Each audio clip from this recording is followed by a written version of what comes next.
All right, so welcome to this little podcast. Um, the main topic will be about us talking about our experience in the Brony Fandom. Here I'm with my friend Pi, Hey Lobo. Hey everybody listening. I'm Piedisliker. and we're just gonna talk about our experience. So from how we got into the show and the fandom, and all the way until the end to eventually moving on and all that stuff. Uh, we're just gonna start with like the very beginning, like how we got into the show. Wait, who got into the show first? I think that might be a good starting point. Like, when did you, what year was it? All right. Well, I got into it. I think around yeah, definitely 2013. Oh, okay. So I was a little bit earlier than you then because I joined in 2012. So just a year before you Oh, did. oh, Yeah, really? yeah.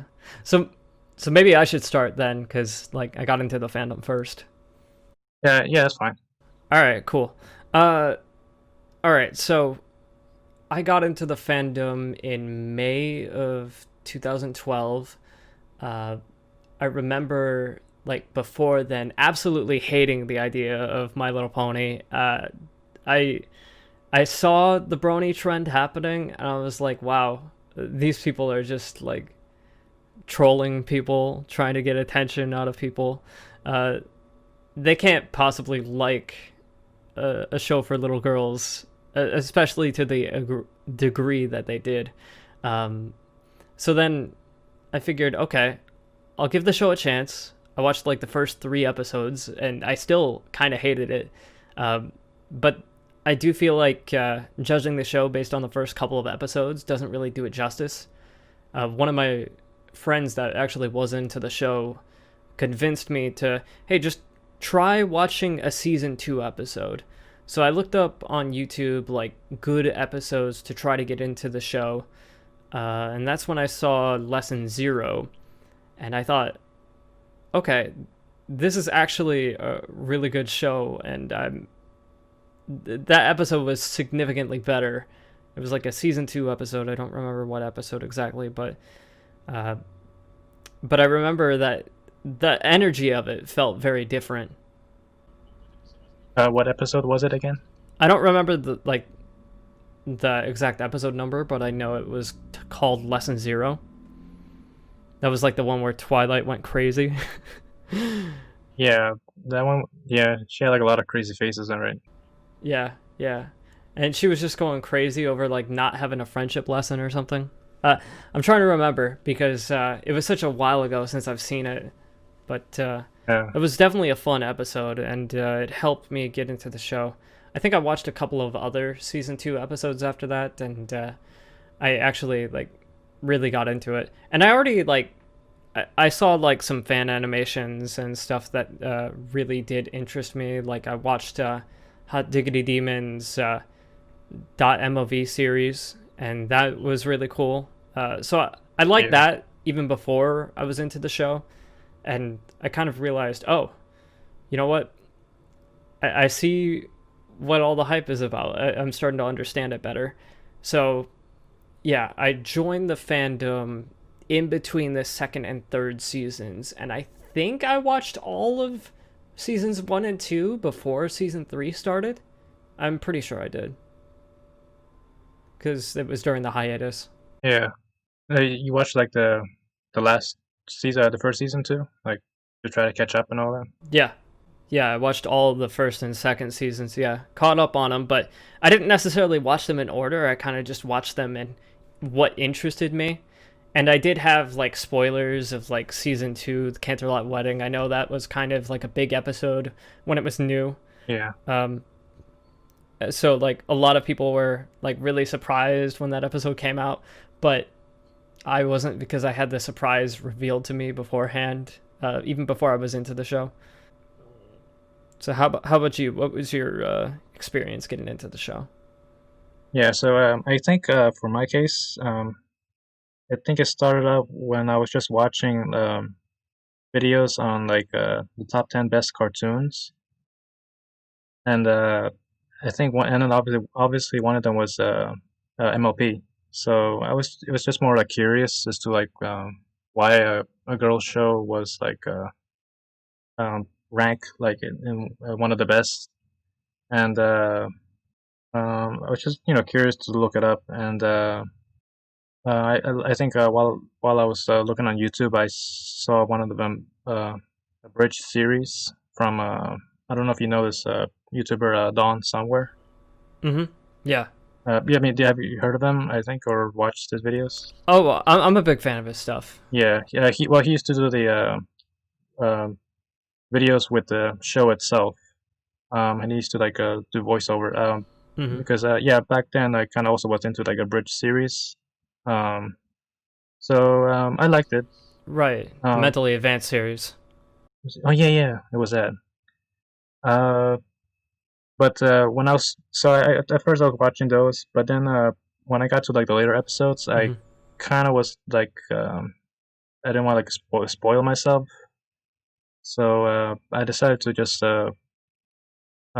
watch the first episode. And at first, I was really like unsure if I should really try it, um, because obviously it was like at first I was thinking like it's a show for like little girls, I guess. Mm-hmm. So, but then after I watched the first episodes, I kind of just got more curious, and I did like how it how the first two started. And also another reason is because it was only like 3 seasons, so as I kind of got into it, it was like kind of a little easier to catch up. Mm-hmm. So I watched the rest of the series on Netflix and some in websites too. Yeah, I think yeah, that's kind of like how I got into it. Gotcha. Yeah. So at what point, like, how far along was the show? Like, I remember that like season three was coming out during 2013, but I don't exactly remember.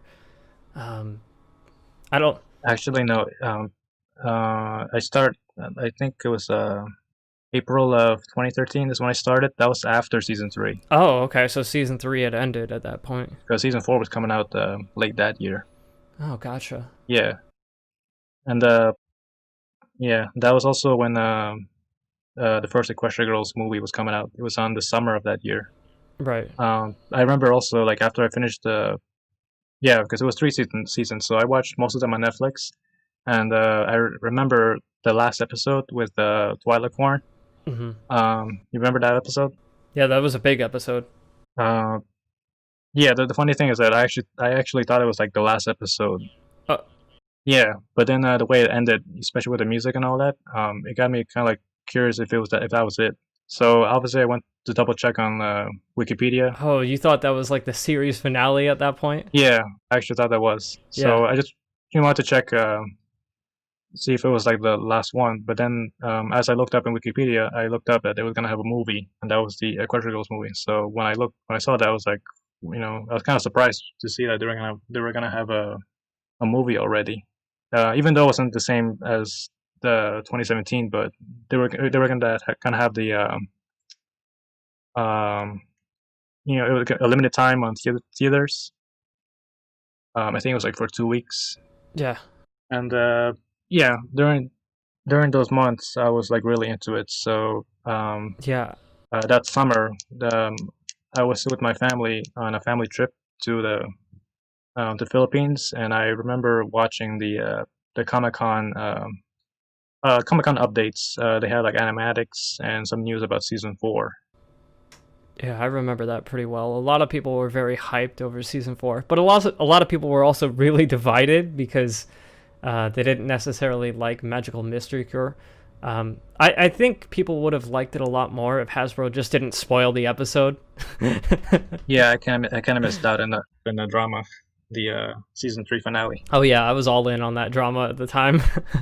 Yeah, because I think the last episode was around February, and I got into like a couple months later Gotcha. Yeah, yeah, that was huge. because it was only 13 episodes, so it ended early. Yeah, Hasbro like leaked the Twilight Corn promotion ahead of time before the episode even aired, and the whole fandom was just so divided on it. They thought, "Oh my God, this show has jumped the shark," but other people just wanted to like wait to see what actually happened. And yeah, Magical Mystery Cure definitely was like one of my favorite finales. I like uh, the idea of having like a musical one part finale. I thought it was like very well executed. Yeah. Uh, do you remember when you first watched that episode? Or like, I think, did you watch it as it premiered? Uh, yeah. So the first time that I watched Magical Mystery Cure, it was when it was like premiered, and I actually I have like an old reaction video of it up on my pony channel. Oh, oh, Yeah. you actually reacted to it. Yeah, I reacted to it at the point where it was kind of designed to go into like a collab reaction where people were taking submissions. So Oh, yeah, I was recording it for that purpose, and then eventually like a little bit of time passed, and I was like, okay, I'll just upload the thing to my own channel now. But that I think it was like way later, like a couple of years after that, when I actually uploaded it. Okay, gotcha. Do you remember like, I mean, I guess you used to um, do reactions, right? Yeah, but I also did like other stuff within the fandom before I started the YouTube channel. Um, I remember like just a couple days after, I think, after I got into the show, I decided that I wanted to try to make friends and find other people that were also into the show. So at that point, I joined Equestria forums, and that was like one of the many forums that had people uh, essentially gathering together and just talking about the show. I participated in like a bunch of show discussion. Uh, it was definitely a place of activity for me during like seasons 3 and 4. We'd talk about like the upcoming episodes, what we think would happen, what we thought of the episodes as they aired, um, and Right. that place also introduced me to like a lot of fandom work. That's where I found places like Like fan art. yeah, like fan art, uh, Equestria Daily. That's how I found out about Equestria Daily and how they Oh, yeah, yeah. released all those different news articles and everything. Um, it was also how I found out about femfiction.net, their fan fiction website, and a bunch of different YouTubers as well on the platform. So I just found out like a bunch of different content. I don't know if you ever listened to Everfree Radio, but I listened to Everfree Radio quite a bit. They had a lot of pony music, but they also had like some live podcasts airing as well about the show, and I thought that was really cool too. Yeah, Everfree Radio was actually like a really big part for me in the early days of fandom, so that was pretty big. Yeah, I think I only heard about it, but I never checked it out. I used to hear a lot about it. Yeah, I loved it because they would constantly air like uh they would either be like shuffling through music, or they'd have these live shows where people would be uh talking about the show and or like talking about the fandom in some sort of way. So if they didn't have people with live shows, they'd be playing music, and it was so good. It was I haven't seen anything like it. I've seen other things, like I've seen plenty of fan fiction and other fandoms and art and YouTubers with certain fandoms, but I've never seen anything like Everfree Radio, where they just had uh, their own radio station. It was so cool. Yeah, I kind of wonder how they like set it up and all that. Yeah, for sure. I don't know how difficult it is to get something like that going, but that was definitely a highlight. And then eventually, like a couple months after that, I think is when I started getting into YouTube. I made my pony channel, but I didn't make it right away. At first, I was just uploading pony related vids to my regular channel, and then I decided I have a huge drive to make a lot of pony videos, and I don't want to flood this channel with pony videos when people were subscribing to it for like gaming related videos or other types of videos that I was working on. And I know like how polarizing the fandom can be at times, so I wanted a separate space to put it. And that's how you made swag. Yeah, Piedisliker Swag. That's how I made that channel, and I called it that because essentially that was where I was gonna put all my pony swag. And back in the day, we called swag as like a it's like a replacement for like stuff. Uh, it was just okay. This is where I'm gonna put all my pony stuff. This is gonna be where I put all my pony swag. Oh, no. Yeah. So that's what I called it at the time. It definitely feels dated. I don't hear anybody using the term swag anymore. I think to be honest, I really thought that that was like your main channel, the swag channel. I mean, at one point it was just because my Oh well, yeah, yeah. during the old days. I mean, yeah, it essentially like took over as my main channel because I wasn't active on my current one and my original one, uh, and I didn't switch back to it until, well, pretty much. And I did post on it when I wanted to do non-pony related stuff, but yeah, eventually afterwards I ended up well, I started with PMVs, and I wanted to make green screen pony videos, like live action sketches. Uh, and I just happened to upload reaction videos because I've been watching a lot of them, and I was like, I can do that. I'd want. I like the idea of having some sort of archive of my first time watching things. I thought it was such a fun idea. So and then those videos actually got a bunch of views, and I was like really surprised. And they weren't good quality. They were pretty poor quality compared to the stuff that I put out years later. But people were finding those videos and watching them and wanting more. So that's how it became like a huge part of my channel. Oh, okay. That's how like you started making like content for YouTube, right? Yeah. I guess yeah. When it came to me on YouTube, I obviously I never had any plans to make videos, but I guess at some point like back then I used to like watch a lot of Brony YouTubers. So like I used to watch Jay Holler, you know those top 10 videos and animations, Yeah, for sure. and what was it Rainbow Dash Presents, which from the same YouTuber, but I think Hmm. that was when he started making those series. And then there was the Friendship is Witchcraft. You remember that one? Yeah.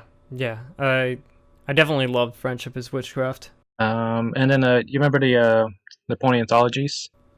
Yeah. I haven't seen Anthology 6, I don't think, but I saw 1 through 5, and then I saw 7 at the latest BronyCon.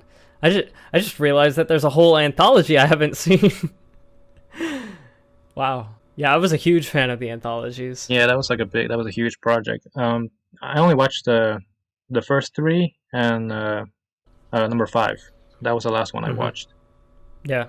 Anthology 7 is also really good, but I still need to watch Anthology 6.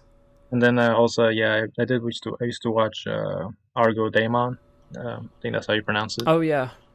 Yeah, there's a lot of great source filmmaker content creators that made a lot of great animations. Yeah, I remember. I think he had some back in BronyCon. And he had like special premieres and all that during his panels. Yeah. And there was another one that was from I think it's Little Shy. I think it's the right one. The Everything Wrong series. Little Shy FIM. Yeah, Yeah. that's the one that's a parody of Cinema Sins. Yeah. I used to watch those a lot. Um, and then of course, when it came to reactions, that's I think the first one I found was Ratchet. Hmm. I guess I don't know. I don't remember like how I found him, but I guess along the way I probably found like his reaction videos, and I really it was really funny, especially with the clopping and all that stuff, like the what was it, the clopping MOV. Oh, yeah. That was like one of his first, I think. I remember that one too. I think that was his first one. I think right. It might have been. It was definitely one of his first ones, but yeah. Um, and then of course I, I believe the second one will be Max. Uh, that's how I found this channel. Um, I was also into creepypastas that same year that I got into MOP. So that's kind of how I found his Luna games and all that stuff. Oh yeah, that would make sense. Yeah, I mean he was pretty much the only one uploading that kind of content too. Yeah, uh, it's really funny though because with the Luna game, it's specifically, I was, I guess, interested in the story of like how it went to Equestria Daily, like how it was. I guess it was supposed to be like a, an innocent game, but then it turned out to be like Yeah. I guess a prank, I guess. But it was weird. So that's the way it went and all that. They even had like a post that was a reply saying that they were no longer gonna, I guess, post games that were from that website or whatever it was from at the time. Um, it was really Yeah. weird. Yeah. I I don't think you remember this, but there was this Slenderman parody called Derp Till Dawn, uh, and that was like one that like really stood out to me back in the day.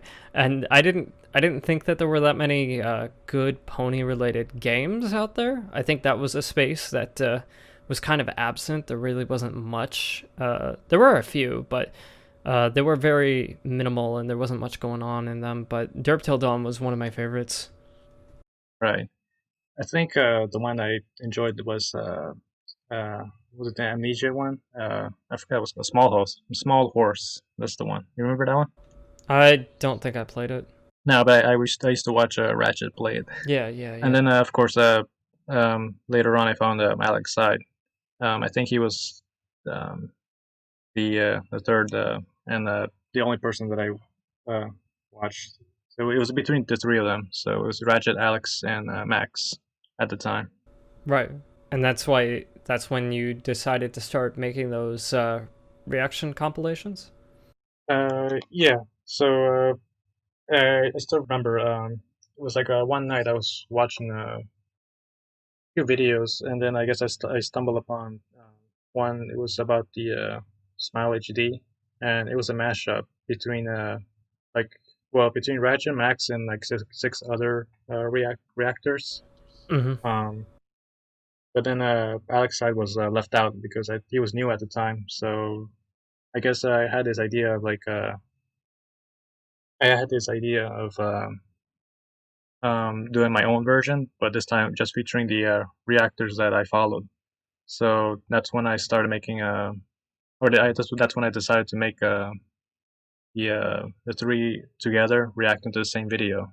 I remember always um, like how I found it like really cool that I was able to like put the three of the different videos, but with the audio of the original animation that they watch and how like it sounds, how the sounds got together. Um, like like sometimes it has an echo effect, but it still has that like you can still hear the actual animation that they watch within those videos, and then you see like the three of their reactions at the same time, and that's how I started making like that series, like for my channel. Right. Yeah, I think that was kind of like your main series for a good while, and then eventually you started dipping your toes into other kinds of content. Well, yeah, like way along the line, but this one was like it was like my main one at the time, or like between 2014 that to 2016. Yeah. And then I know that after BronyCon, you started including other reactors into those compilations.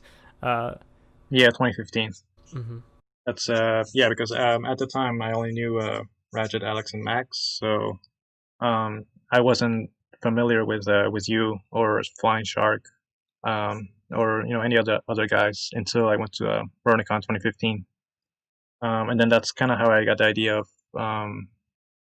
I guess you can make a season two of that reaction series.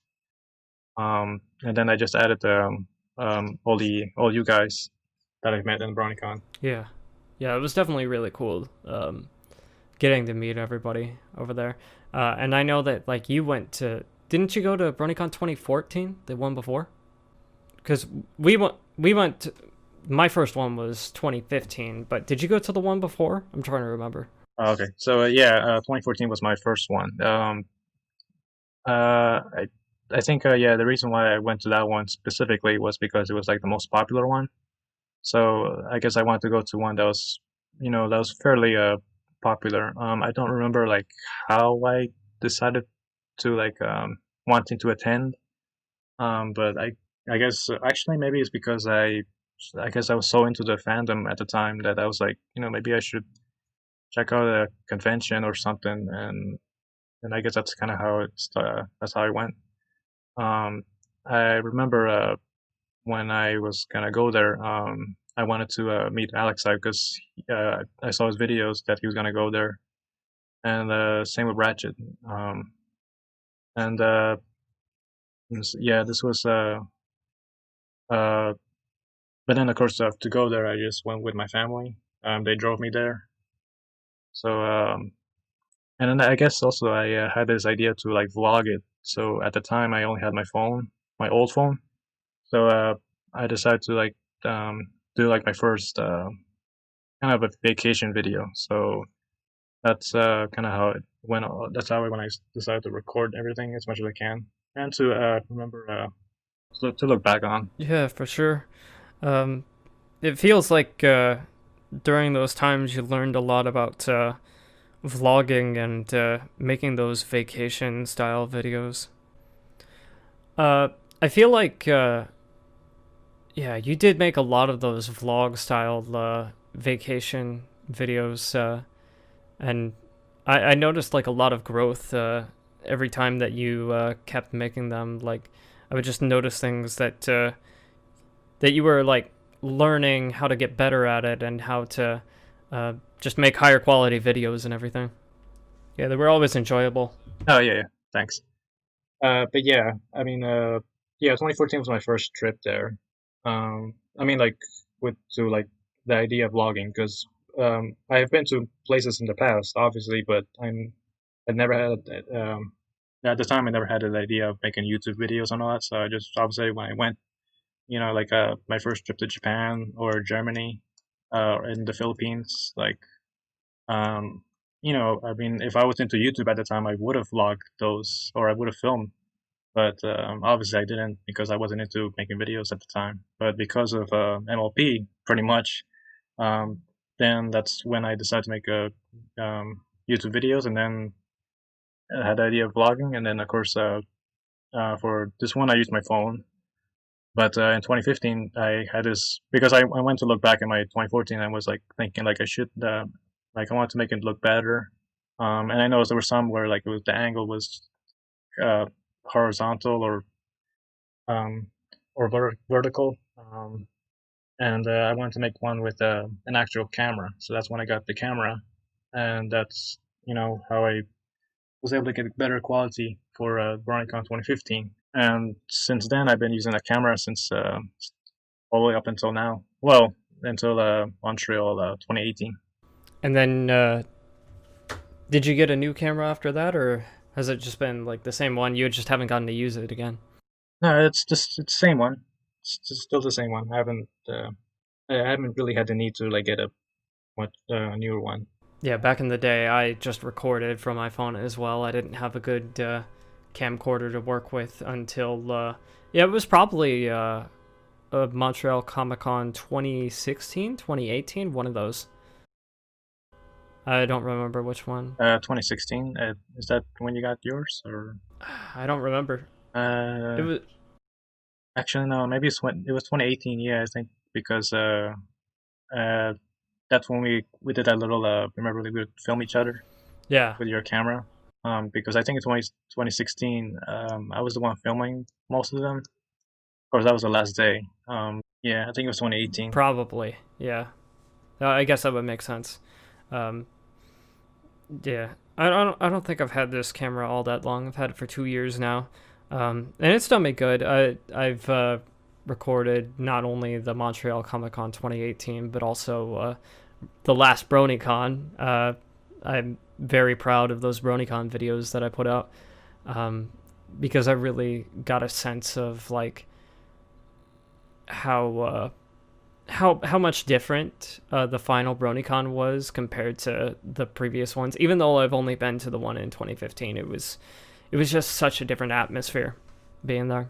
Yeah, I guess did you? I guess you tried to get like as much footage for your last BronyCon, right? Oh yeah. And I couldn't get much footage for like the first day because I believe my battery was dead.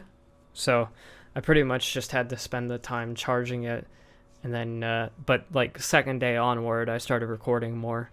Um, and I remember like I really wanted to be there like for the entire experience, but my flight got delayed, so I couldn't be there until Thursday. So like the first day was actually when I showed up, and that was really disappointing. I was really hoping that I could be there the day before for like pre-registration and everything, but the lines weren't all that long, so I wasn't too. It wasn't that much of a problem for me after all. All right. Yeah. Although, like, the lines for, like, the rest of the convention, actually, I remember now, because BronyCon had LineCon, where, like, there were huge lines for everything because they totally underestimated the turnout. Oh yeah, yeah. There was a lot of people there, right? Yeah, especially, like, the vendor hall. Yeah, yeah, yeah. And it was definitely showcased in the vlogs that I took. Yeah, Yeah, I think I LineCon remember was seeing just a like huge part of pictures. it. Yeah. Yeah, I saw pictures. I think on Twitter. Yeah, Um, there were massive lines, but I don't remember the lines being massive to like get your badge and everything. I feel like I they were pretty much like average, like what you would expect. But when it came to like getting in the vendor hall or getting into certain events, we had no chance of like getting into the final event, and we stood in line for like a long time to like see the anthology panel. But I was really happy to be able to do that. And I mean, there were other panels that like we kind of wanted to get into, but we couldn't because uh, there were just like certain ones on our list that like we had to go to. And if you weren't in line like 15 minutes early, especially like on Saturday, you weren't getting into a panel at all, pretty much. So that was interesting. It was a hell of a convention, but I definitely loved it. oh yeah. Yeah, I kind of sort of wished I would have gone, but it was a kind of a bad year for me financially that time. Hmm. Yeah, I mean, totally understandable. And this year, nobody's got any conventions going on. Everybody was hoping for TrotCon, but uh, seems like uh, seems like the world had a different message to send us this year. Yeah, I think I told you or tweeted you that if they would have like the last convention of BronyCon this year, like you know, Yeah, but yeah, they kind of dodged the bullet in that one. yeah, they definitely dodged the bullet by hosting the last one last year. Yeah, In hindsight, it was a very smart decision on their part. yeah, it really sucks though that it's all this happening and everything. Yeah, definitely. I miss conventions so much. Getting to like go to a convention every year was the most exciting thing for me, and I was really grateful that that I was able to go to two different conventions last year because not only did I hit up BronyCon, but I also hit up Otakuthon with Max and Twitter Shy and Flying Shark. Flying S'more, I think. Oh yeah, Flying S'more too. Um, yeah, Flying Shark wasn't actually at that convention, was he? I'm so used to him being with us, but yeah, yeah, No, I think it was just four of you. Yeah, yeah, it was me, Twitter Shy, and Flying S'more and Mastermax. Yeah, that's right. Flying Shark yeah. wasn't even there. I actually kind of did similar back in 2016. I went to BronyCon. That was the last time I went there, and then I went to Montreal Yeah, it was like the same later weekend on that too. same weekend. Yeah, that must have been absolutely Yeah. insane. Going through all those different flights and everything, and staying at multiple You mean like the trip or hotels. something? Yeah, yeah, yeah. The trip must have been crazy for you. Yeah, I mean, yeah, I think it was Saturday morning. I woke up really early to get from Baltimore to back at home, and then I went from home to Montreal. Man, yeah, yeah. I mean, it's cool that like you were able to make both. But I can only imagine like how physically exhausting that must have been, like with all that travel. It wasn't really that bad, to be honest. Yeah, it wasn't really that bad as far as I remember. I mean, there was a lot of waiting at one point, but it wasn't really like that much. Yeah, yeah. I definitely feel like the biggest highlights from being in the Brony fandom were just going to those conventions and getting to meet you, all of you guys as friends. It was just a fantastic experience. Yeah.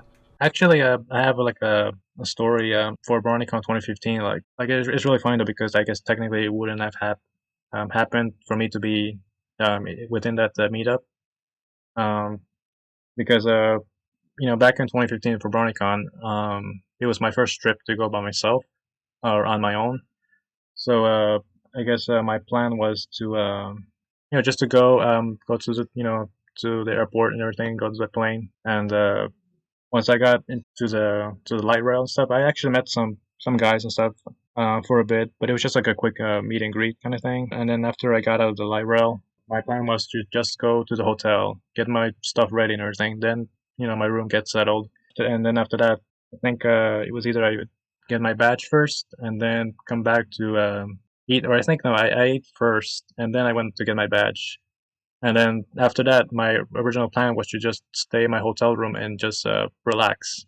And then for my convention, or like during the convention, it was be to like at some point meet up with Alex, Ratchet, and Max. But it was gonna be like one of those like where kind of like a quick meetup, like like I see the person that I wanted to see and kind of get like a picture, and that was it.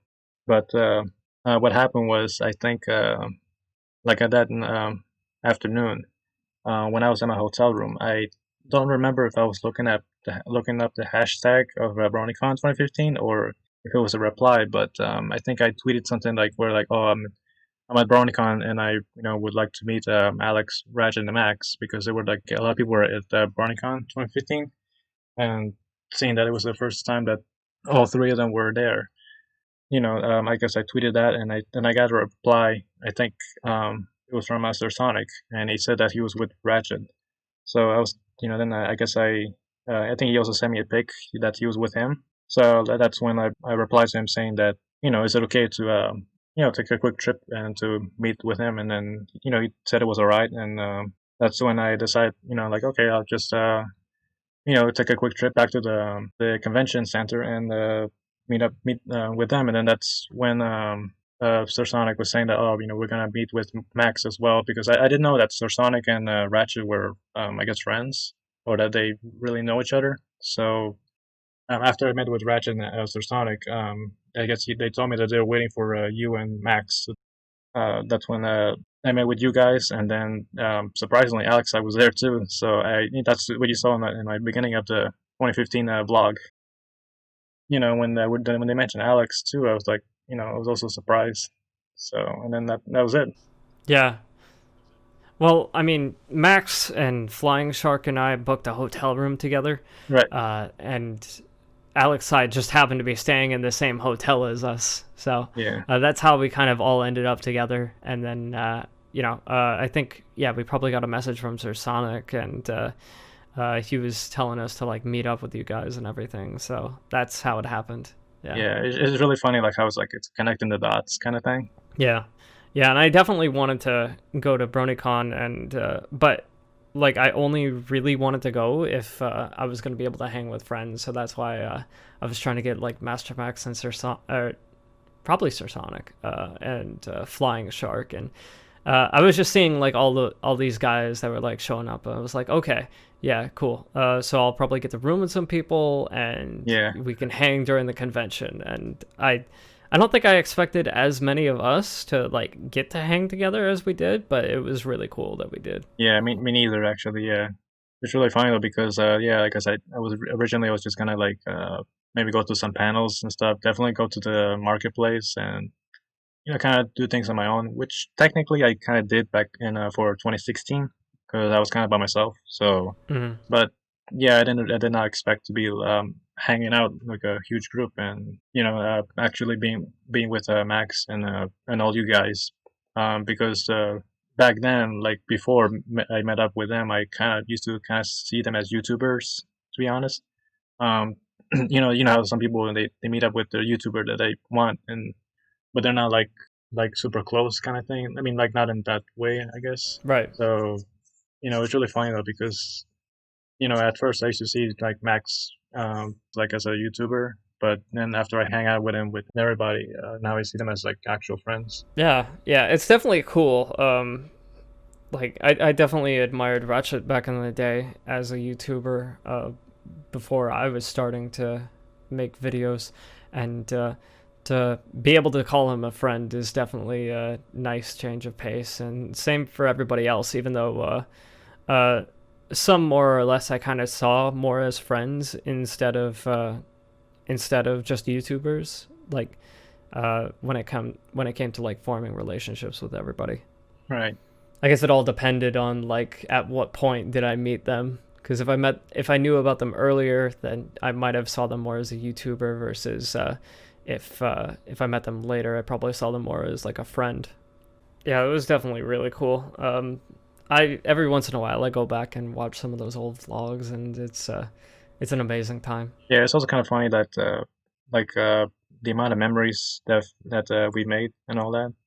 Um, like even like now when I look back at the pictures in the internet of the Baltimore city, like I still get memories of the times that we spent together and all that. Not just 2015, but even 2014. Yeah, Like especially pictures of the harbor and all that. for sure, definitely. Uh, yeah, I mean, like it was definitely it definitely felt different going back in 2019, but uh, just getting to like, but there were definitely like moments where like I was like, oh, that was such a great memory. In particular, one that like really stands out to me that was kind of random was there was this building called It's Sugar, and there was like this quick camera shot of flying sharks saying, "I can't believe it, it's sugar." So when I was with True Dash Fan, we tried to recreate Oh it. yeah, Yeah, sugar, right? I can't believe it, it's It's sugar. sugar.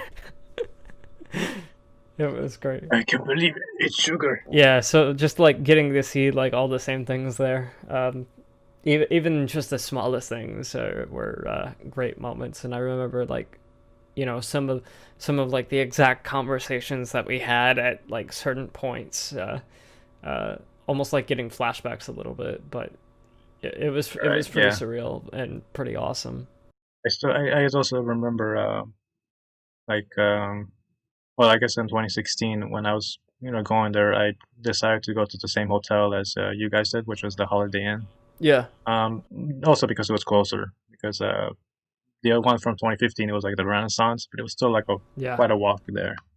And then of course 2014, it was like the Marriott, and that was like way all the way farther Hmm. to the harbor. Yeah, I don't even remember what hotel we stayed in during 2019. Uh, but it it wasn't. I definitely like the Holiday Inn more. That was the preferable location for sure. Yeah, it was pretty nice though too. They had the little cafe there too. Hmm. Yeah. Should we go over like I guess our decrease in interest on the or like how we decided to move on? I Yeah. guess. Sure. Yeah. So I think we were both kind of like late bloomers when it came to like falling out of love with the MLP fandom a little bit.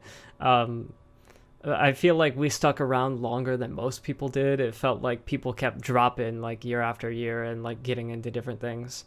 Um, eventually, yeah, eventually it subsided for me in like 2016, I think. Um, because at that point, I think at that point I just kind of hit a bit of a wall when it came to like inspiration and motivation regarding MLP content.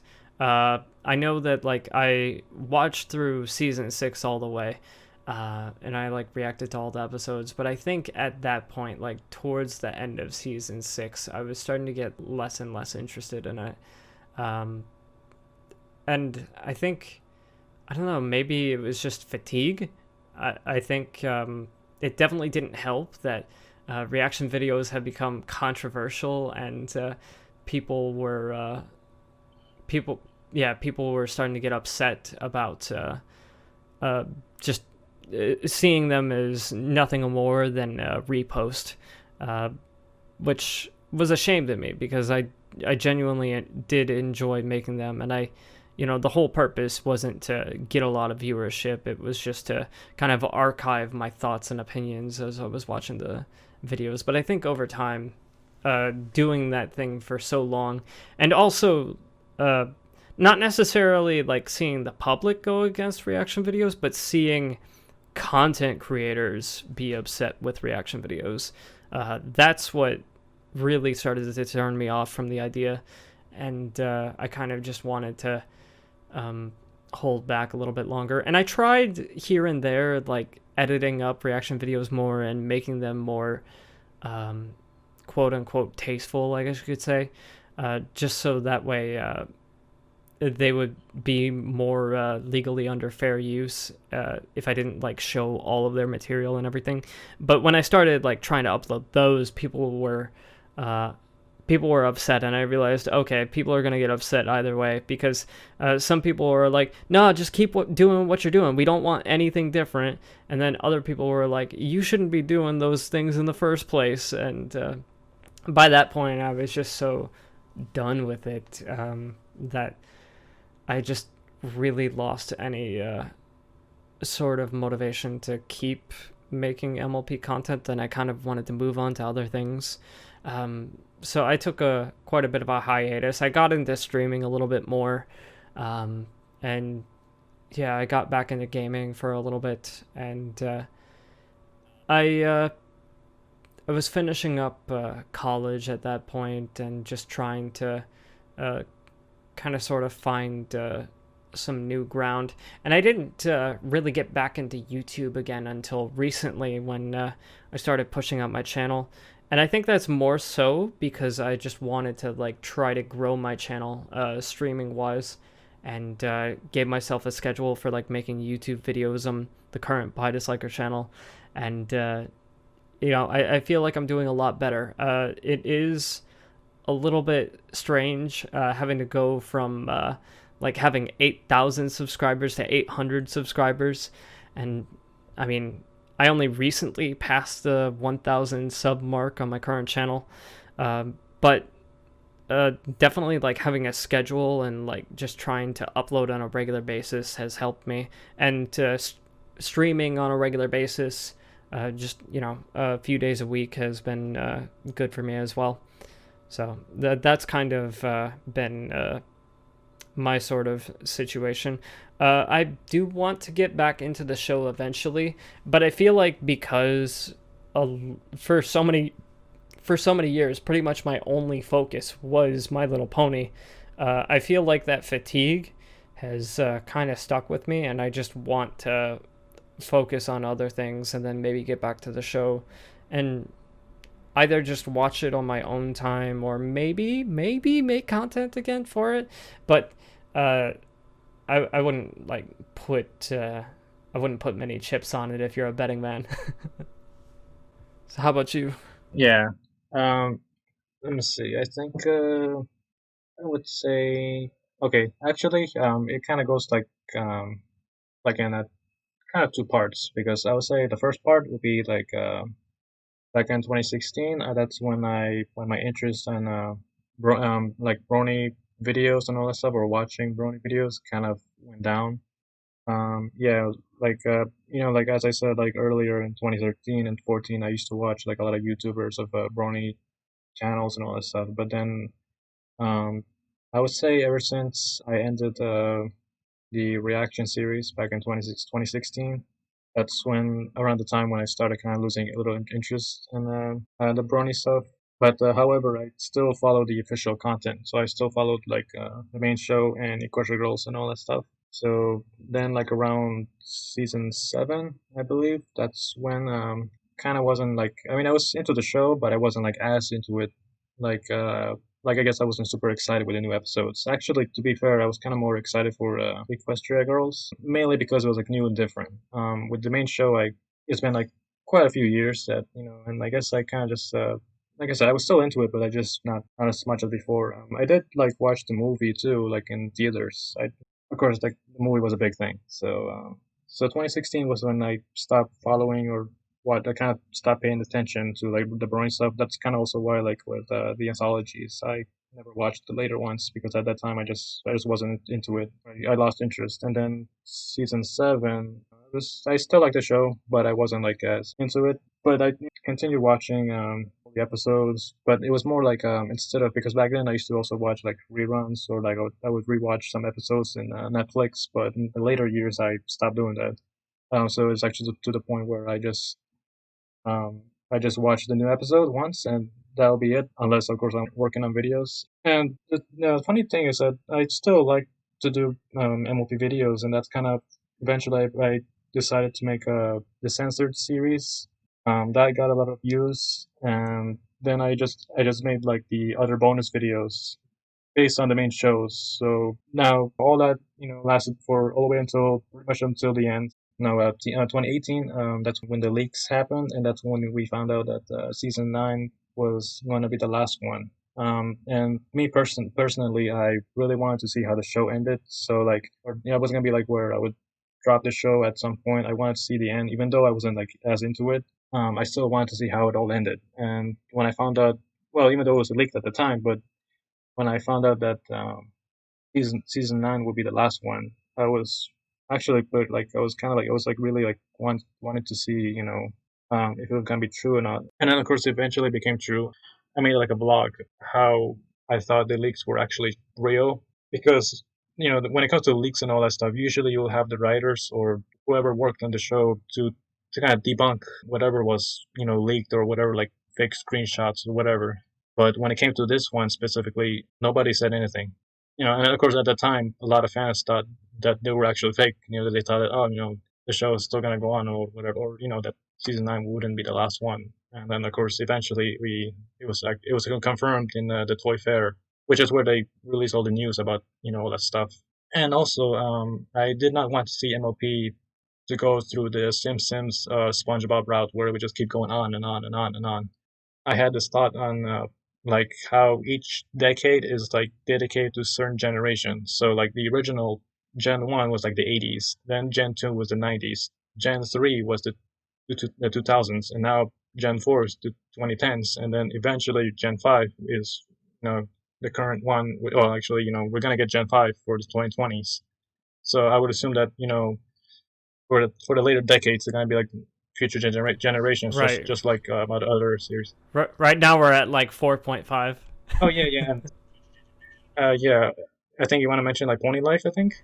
I mean, I haven't seen anything regarding Pony Life. I don't know if you have. Yeah, Yeah. me neither. Yeah, I was. But yeah, I know Pony Life is pretty much the Gen 4.5, I guess. Yeah, that's what it seems like. Yeah, pretty much. Yeah, I mean, of course, like I said. All I know is like what the redesigns look like and everything, and that's it. I haven't even seen a trailer for it. All I know is like what the redesigns look like, and that's it. Oh yeah, yeah. No. Yeah, they had like a teaser. It was showcasing the toys. It was back in December of last year, or no, December, no, November. They showed like the toys and all that stuff, the new redesign and all that, but then they showed like a little glimpse of the animations, and I know there was a lot of like divide on, like, because it was a lot of people think it was gonna be like a Teen Titans Go and all that stuff. I even made a video like the Brony's reaction in a nutshell, I think. But it was like a huge thing. Some people like it, some people really didn't like it. Even now, it's like there's some fans that are not really interested in. But yeah, like when that show was coming out, I was, like I said, I already finished Gen 4. I mean, I finished the main series, and with the Crusher Girls also over. After those two series, I was like, I guess I was kind of done, but at the same time, I still want to see what Gen 5 has to offer. But then when the Pony Life stuff was going on, I and seeing how it's more like because I did actually watch one episode. Actually, no, the first, yeah, the first episode. It was actually like two parts, but it didn't catch my interest. I even made like posts on my community channel and all that. I made a video too on what were my thoughts on the trailer, but yeah, it was definitely more for a younger audience. Some fans did. Some fans did actually watch it. I guess I was, since it's been like many years of the same characters, even though it's not the same universe, but I want to see something new and different. That's why with Gen 5, I want to see a which there are going to be new characters, but I also want to see a new universe. I don't want like, oh, it takes place in the future or it's the same continuity. Yeah, it wouldn't make sense. It wouldn't. It wouldn't make sense if Gen 5 was if it was if it had like any similarities to Gen 4 or anything like that. I mean, I think yeah, you need like a totally different universe with new characters, and you can reuse the names, but I feel like they need like different personalities and designs and everything. I mean, they've reused the names before. Like Applejack was in season 1, Rainbow Dash I think was in season 2, or not Gen 1, Gen 2. Yeah, um, yeah, definitely yeah, Applejack. which Yeah, yeah, and I definitely imagine that like I mean Pinkie Pie was also in Gen 3. I know that much, so I can imagine them like reusing the names and redesigning the characters and maybe giving them different personalities, but yeah, having like a different story to tell essentially. So yeah, I'm on the same boat with you. so with Gen 5, like, now the thing is, like, with Gen 5, it's probably gonna be the same with like the later years of Friendship is Magic, where like I'll probably like watch like a few new episodes, but I'm not gonna like I don't think I would constantly like rewatch like the same or like the reruns or whatever. Mainly because I want to like watch other shows as well, anyways. So Yeah, for sure. I mean, I know that like I know you're a huge anime fan. oh yeah, but also I do like to watch other cartoons too. Like I've been watching some of the new Disney cartoons, and I still follow some Cartoon Network. Well, the good ones. When it comes to anime, though, yeah, definitely that's a big one. I mean, I've always been into anime. Which is really funny though because way back in the 2000s, yeah, I watched anime. I watched some sub with uh with my father and all that, and then back in like 2006 and 7, that's when I started watching it on TV on Adult Swim, and on Toonami and Cartoon Network.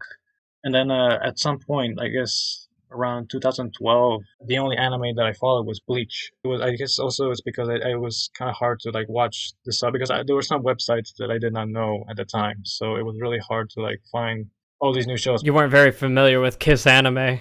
Yeah, or any of those websites because back then when I watched it back in the early 2000s, my father used to get them from these torrents or like one of those like downloaded torrents, and that was like how I used to watch those shows back then. And I guess now I won't say lost interest, but all I know is that I only followed Bleach at the time, and then after that, when I got into MLP, I didn't pay attention to the new anime that came out unless they aired on TV. That was the only time that I would watch on TV. That's why remember when I was in the fandom, I would see some like crossover art, like was Attack on Titan or Kill la Kill, and I was hear about it or like like seeing that it was kind of popular, but I never like got around to watch it until they aired it on TV, and that's when I'm like, okay, now I'll check it out because it's on TV. So for the longest time, between those years, from 2013 to 2017 was the last year. That's when I kind of sort of basically stopped watching sub animes. And then in 2018, I just decided, that same website that I watched MLP episodes, it also had other anime and other cartoons. So I guess in 2018, I just decided to watch some of the new shows. And then since then, I've been constantly following some of the new anime that interest me, and then of course I at some point during between 2018 and 2019, I would also watch some of the old ones that I missed because there were some shows that came out like back in 2014 or 2015, but I never saw them because I never followed much of anime at the time because I was so interested in MOP and all that.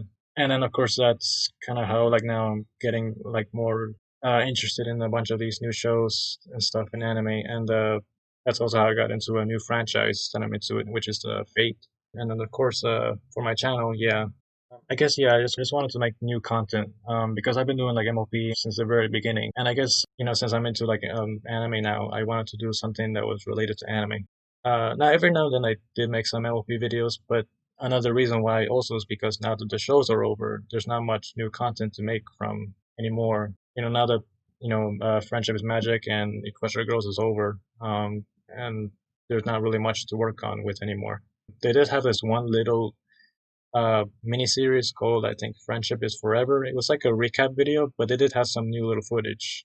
So like I did make a video of that one, and that was like early this year, but that was like many months ago. And another thing too was I didn't want my channel to be too inactive. So if I were to focus on just MOP and Pressure Girls, since obviously there's not much to work with, it was gonna be like months apart when it comes to like the video activity. And I was kind of not struggling, but I was kind of just having like kind of hard time thinking like what should I do to to make it kind of a little bit more active live, even though it was not gonna be the same old content. So that's when I decided to like upload like these anime videos. And then of course copyright stuff. Like I didn't want to focus on the actual shows or whatever and stuff like clip montages and stuff. I tried doing that, but it didn't work out in a sense of YouTube.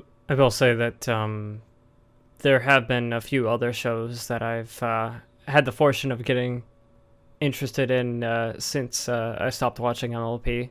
Like, like, I mean, I really got into Gravity Falls, kind of like towards the end of like my MLP interest, and then there were other shows I was into, like Star Versus. I was really into Full Metal Alchemist Brotherhood. That was like the only anime that I was like seriously into, and like got all the way through and like watched all the way through it.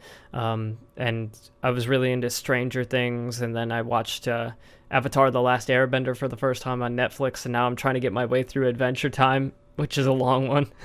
Oh yeah, that's a long one. Yeah, I did watch that one like from the beginning, like when it first came Mm. out. Yeah, right now, yeah, I've tried to watch it from the beginning so many times. Right now, I don't remember if I'm at the end or the middle of season 5, but I'm at like season 5, 24, 23, something like that. Uh, it's yeah, there's so many episodes in Adventure Time. It's gonna be a slog to get through, but I want to. I just want to finish that show. There's like there's a drive in me to like want to finish certain shows, and Adventure Time's definitely on that list. I'm sure My Little Pony will eventually be on that list too. Yeah, it's funny though. I mean, like because when it comes to franchises, I like to watch like everything. When it comes to franchises, I really like. So with MLP, I because how there's some like fans that they just only watch like the main show, or they only watch like, or they don't watch like everything and stuff like that. So Right. for my case, I watch like everything. So not only the main series and Equestria Girls movies, but also like the shorts, the specials, Mm-hmm. and of course the main movie. So now I did used to read the comics, the IDW comics, the official Oh comics. yeah, yeah. I did used to watch. I did used to read them.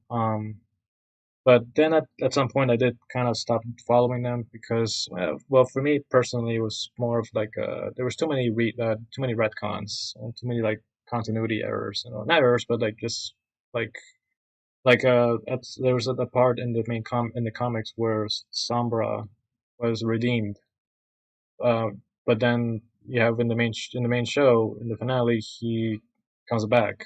It's a little bit, yeah. Right. So there were like there were contradictions. Yeah. Yeah, so the thing is that I kind of used to think the comics were like a side story and stuff like that. So even though it wasn't the main Fanon show, it or was more like a canon. side. Yeah, but then after seeing like a lot of retcons, even the Siren, like how they got banished, there was like different um, versions, or like it wasn't the same as in season 7 finale, I think. Yeah, so kind of sort of like just lost an interest in the comics at that point. Yeah. I mean, it kind of seems like the comics were like an alternate universe as opposed to being canon. Yeah, definitely. Like, I did think that the comics were just kind of an alternate, like timeline, I guess, or something like that. So it was his own thing. Yeah, that would make sense. Yeah, it's really funny to too, like seeing how like because remember that one podcast you were involved with. Forgot. what they were, what their names were. Was that the one with like some of the other reactors, like sound speed? I think it was the no, the reactors on an analysis. I don't remember. Yeah, but they were like, well, no, I never did anything with like analysis bronies. It was like the reactors, but they called themselves blind commentators because most of them wouldn't even show their Oh yeah, face. I get it now. Yeah, Okay, yeah, yeah, yeah, pretty much like everyone, um, they all like at some point they kind of like just stopped watching the series and all that, or like they didn't watch everything. There you go. Like they didn't watch like all the movies or all everything. yeah, So it's kind of funny like how like even though I wasn't like as into it, I still like watched everything. yeah. I mean, I get it. Like, you can definitely have like a separate interest in the show itself versus interest in being involved within the fandom. Yeah, I mean it kind of goes with all the other franchises that I'm interested also. Like for example, like right now I'm currently into Fate, and I know there's like a bunch of spin-offs and side stories and all that, but since I'm really into the franchise, I actually watched everything, like all the other different series and all that. Maybe not like everything. Like I haven't read like all the manga or played all the video games, but I did like watch like the anime stuff. I did read some manga, but and I'm playing the mobile game too. Yeah, I think right now I'm more into just the surface level of everything. I'd say that the closest franchise to like where I'd be interested in watching the spin-offs and everything would be the Persona series.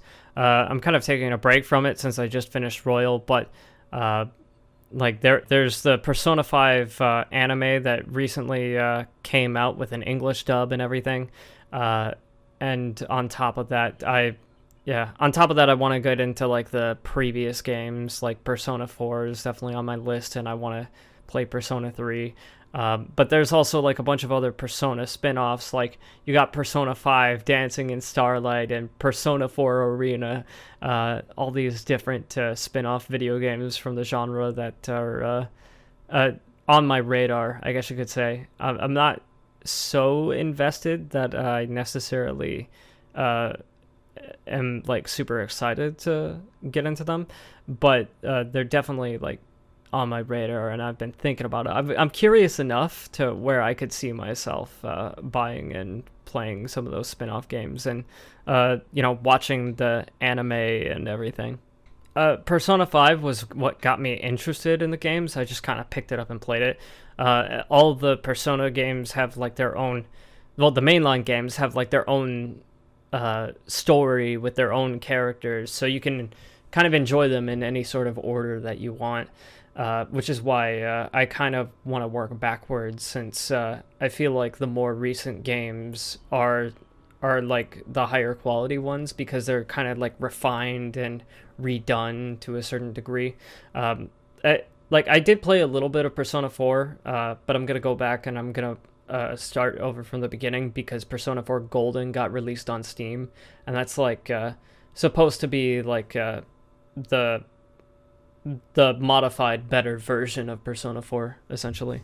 Are you interested in like getting to like the previous personas? I mean, like, uh, I know there's like one, two, and three and all that. Yeah, well, I definitely want to play 3 at some point. I'm not sure about 1 and 2. I think those games came out on like the original PlayStation, and the formatting of them is very different from like 3 and 4. Like the jump from 2 to 3 was a huge jump.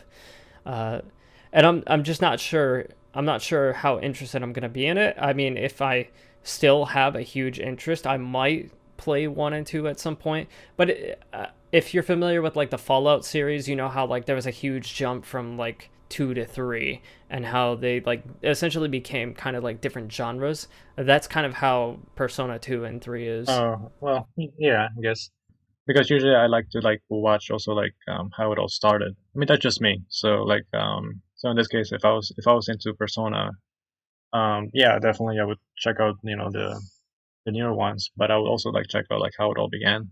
That's just me, but So in this case, Yeah. maybe I'll be curious to see like what one and two were, even though they're like completely different. Right. I mean, yeah, I get what you're saying. Um, I mean, I'm still like interested in it. I just don't have as much, I guess you could say. Um, Particularly because when I did play a little bit of Persona 4, I could feel like, oh, this is so much smoother in 5 because of all of these mechanic changes that they made to the game, and they really polished it. And I can tell that uh, this game's kind of missing that polish, and it didn't have like all of these features that were introduced in 5.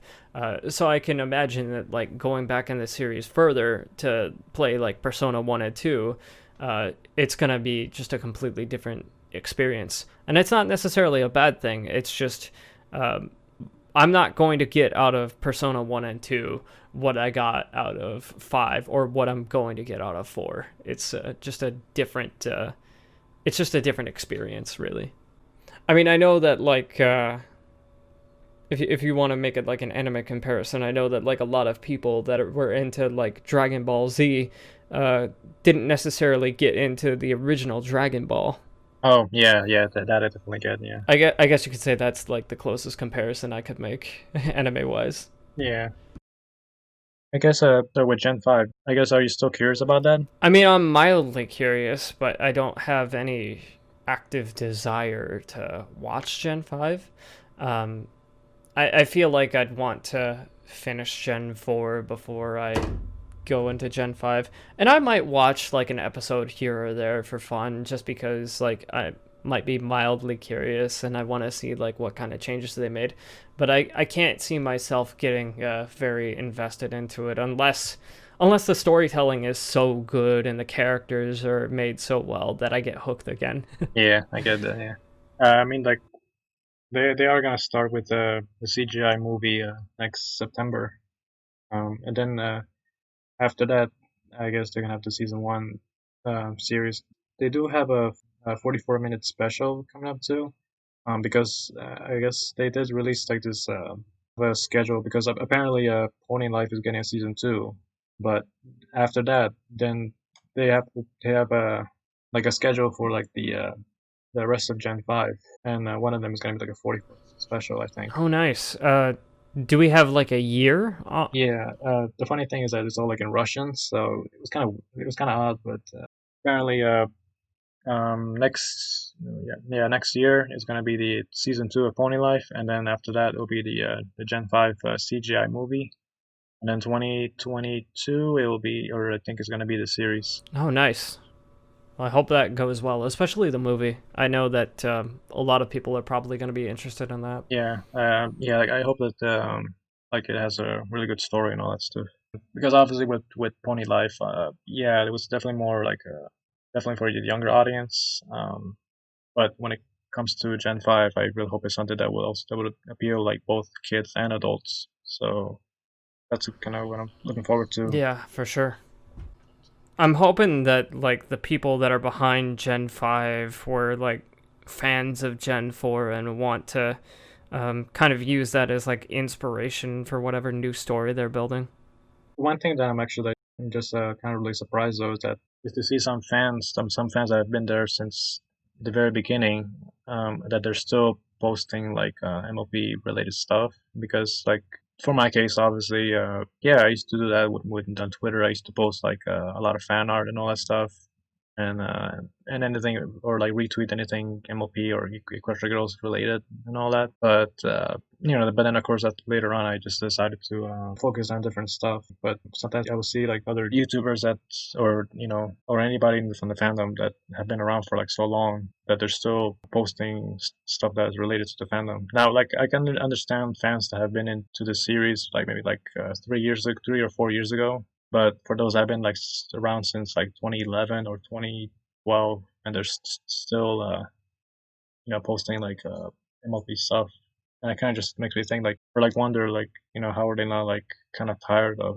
doing this and all that. Like I kind of get being like well known and all that, but at the same time like like isn't there like anything else that, like I said, like for being into something for so long, like Yeah. like don't you get kind of a little tired, I guess? Well, I think it's different for everybody. Yeah, I mean, I think everybody has like their own different amount of energy that they can dedicate to something.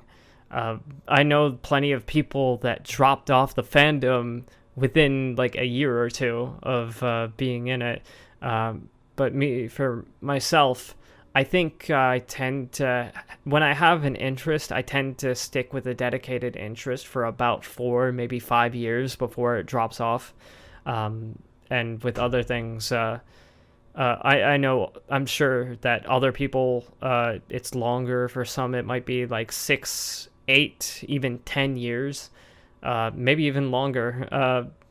I think it's a lot more sustainable to like keep an interest going if you do it more casually.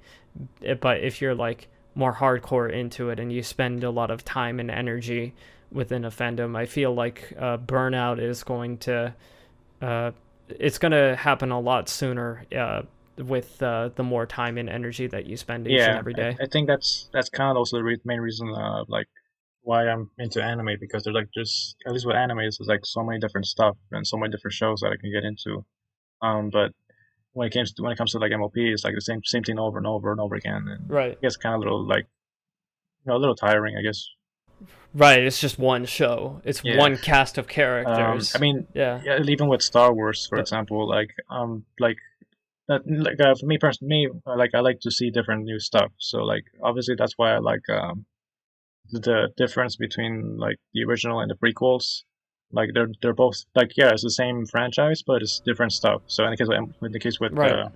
MLP, that's also why I like Equestria Girls, because it's new and different. But when it comes Right. to like Gen 4, Yeah. or even Pony Life is like the same thing and all that.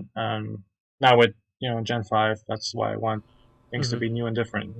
Did you ever get into like some of the other stuff with Star Wars? Like, did you watch the when it came to like Star Wars? Did you get to like watch any of the other stuff? Like, did you get into Clone Wars or like the Mandalorian or anything like that? Oh, like the non movies, what? Yeah, like the stuff that weren't movies, but were still like under the Star Wars umbrella. Oh yeah, yeah. The Star Wars is definitely one of the franchises that I checked out everything. So in this case, now, before we get to like the sequels and all that, yeah, when it comes to Star Wars, the prequels were the ones that got me into it. Then I watched the original. Then after that, I did watch the Clone Wars. I watched all the episodes and all that and everything. I did recently watch the final season. Well, after with the whole Disney and all that stuff, I did watch Rebels. I watched The Mandalorian. Now with the sequels, yeah, I did watch all three of them. But well, the number seven was okay with me. I did liked it, but Hmm. when it came to like 8 and 9, and I guess the trilogy as a whole, it felt too similar to the original in a sense. Like there was nothing really much new. There was not really much new stuff per se. I mean, Right. I feel like there was a lot of potential that it had a lot of potential, but it just felt too like I wouldn't say original trilogy 2.0, but I wanted to see something new and kind of like a way to where they mix between the original with and the prequel, I guess, to where, yeah, like I have kind of like some elements mixed between the two kind of thing. That also why I like the Old Republic, those cinematic trailers, because a lot of the elements it feels like they mixed up between those two trilogies. And obviously it was definitely new and different. It wasn't like the same old ships or anything. It was new ships, new enemies, new just new stuff. But it also involved like going to like familiar planets from all six films. Gotcha. Yeah. Yeah. I think having just a wide variety of content available and different stories to tell and different characters to get engaged with under the same franchise definitely helps keep a franchise alive and a fan base active. Because yeah, just sticking with the same characters for like the longest time gets exhausting, and people are gonna lose interest. I mean, like I still like Star Wars. It's just that I still want to see some new stuff. Yeah, I like the I like the Mandalorian, but I feel like sometimes they kind of reuse the same the stormtroopers and all that stuff. They kind of Mm-hmm. reuse the same thing over and over And again. you're looking for more like an expansion in the universe a little bit. Yeah, pretty much. And yeah, I have heard of the expanded universe and all that. But yeah, one that's actually one of the things that I like the Mandalorian is that I mean, they try to make some new stuff and make some stuff that were never seen. So for example, like there was one thing that I liked is what well, besides connections to like past eras. So for example, they got those super battle droids from the prequels. They brought them back in the flashback of the Mandalorian. But then there was one episode where they brought in this new these new droids, security droids. I think it was like the prison episode. I forgot what was it.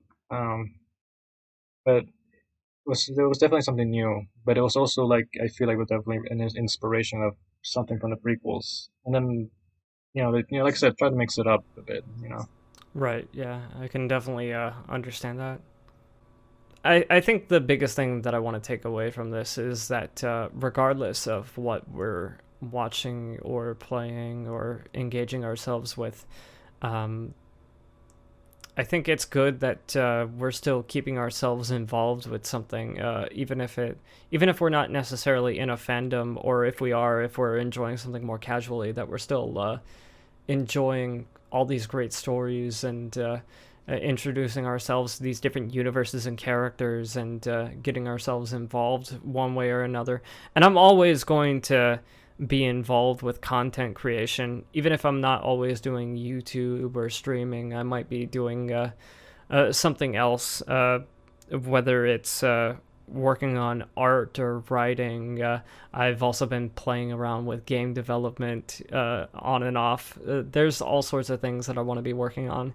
So the drive to create is always going to be there. It's just not necessarily going to be the same thing all the time. Yeah, it's really funny though. Like the people we met or like the friends that we made, or even like doing stuff like YouTube, all because of MOP and all that, Brony Fandom and everything. Even though we're not, or even though like some of us are not as into it and stuff, but we're still making videos or we're still keeping in touch with everyone. Like it's really like funny, like how like if it wasn't for MLP, I don't know if we would have like met or anything like that. Probably not. Yeah, And I mean, that comes with like a lot of different things. Like, a lot of people meet each other through mutual interests. And yeah, if it wasn't for the fandom, I don't think I'd be doing this today. I'm not sure what exactly I'd be doing, but I'm happy that I'm part of this timeline we're in. yeah, it's really crazy. Yeah. Uh, yeah, definitely making the friends along the way has been the best part of the experience. And I know that like some people have vanished out of here, but regarding the ones that are still around, I'm glad that I'm still in contact with, and I'm still yeah, making new friends and meeting new people too. It's always a pleasure. Yeah. Have you ever told it how you met Max? I don't know if I really know much about that. Um, yeah, so I mean, we both made reaction videos, and I think he viewed my channel. I already knew about his channel because he was much bigger than me, and I think he was just casually viewing my channel. He dropped a couple comments, and back in the day, I did like an interview series, and that was like the first excuse that I got to like talk to him. I did a couple interviews before then, and then I interviewed Max, and that was like I think that was the first time that we actually started talking to each other. And he also kind of knew about me through like the Reactors Like Cherries series that I did, where I essentially made like YouTube poops out of like different reactors within the fandom. And that was really cool. A lot of people enjoyed just seeing themselves inserted into content, and I enjoyed watching them react to that content, and it was a good time all around. And Max and I kind of just developed a friendship kind of around that, and same with like so many other people. Uh, uh, it was either like through our YouTube comment sections, or we happened to interact with each other directly or indirectly through like reaction to reactors like cherries or something along the lines in similar vein. And then of course BronyCon I've met and got to know so many of the guys as well. Yeah, that's when you met like all of us and all that. Yeah. I think that was kind of similar with how Max heard about me, I guess, because obviously when I was doing the reaction series, I think I remember he would also like add some comments on my video. I think like how he liked it because yeah, when we met in BronyCon 2015, he was like like he kind of sort of like knew, well, not knew, but he kind of like like heard about me and all that. And that was mainly because of I kept making videos of him Mm-hmm. and the other guys. I think Ratchet was the same thing. Like he heard about me, Right. and I think also even like that's how Max knew more about Ratchet and Alex. Because I think back before that I don't think he was familiar with them. Yeah, I'm not too sure. He might have been, but maybe just not as much as he probably got to know about them more because of that video series. Yeah. I'm sure he knew of them, but maybe not very well. But I do know that like back in the day, like earlier, like Mastermax and Alex Side did a collaboration video together. That was like one of the earlier videos of his, I think. So that was pretty cool. Yeah. I'm not so sure when was that actually. Yeah, it was pretty early on. I feel like that might have been his 7th or his 9th or 10th video or something in the Max React series. But I definitely remember that because I put that in Reactors Like Cherries too. I put that collab in there. So that's going pretty far back. Yeah, man. So pretty much come like a long way. Yeah, for sure. Awesome. Well, it was a pleasure to be a part of this awesome discussion, Lobo. Thanks for having me. Yeah, were very welcome. Well, I guess that's about it. I hope you enjoyed this podcast. I don't know how long it's gonna be, but I guess we'll see you next time. Yeah, so long.